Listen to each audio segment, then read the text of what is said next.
یک کمبغل بیچاره میگوید نزد حضرت موسی آمد و گفت ای موسی، گفت همین کمبغلی بسیار افکارم کرده است، آخر دایم همین خوردنی نسک و نخود چند دیگر طاقت نداریم. گفت بگذار پروردگار بایم کند آخر از گوشت گوسفند و از تمام این بهترین طعام هایی که دارد برخوردار شوم.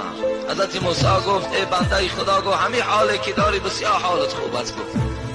گفت دعا کن گفت که مرا پروردگار به دولت کند. دعای پیغمبرها تیری در نشان رسیدگی هست. حضرت موسی دعا کرد که پروردگار را گفت همین بنده تا به دولت بگردان. بگوید چنان با دولت شد که دیگر هیچ حد کنار نداشت دولتش. از بین یک 3-4 سال گذشت. این برادر در آخر از ما طلب کرد از دعا کن که دولت من بای شوم. کسی بود از خیلی از من دعای حضرت موسی را بین و این حال این مرد ببین چی شده است.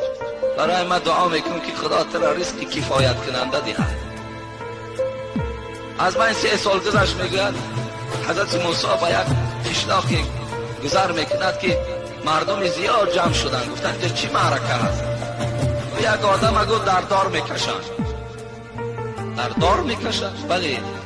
کی است این آدم؟ این آدم یک آدم بیچاره گدا بود.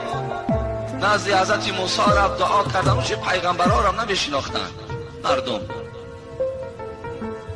نزد حضرت موسی رفت. حضرت موسی در حقش دعا کرد، به دولت شد.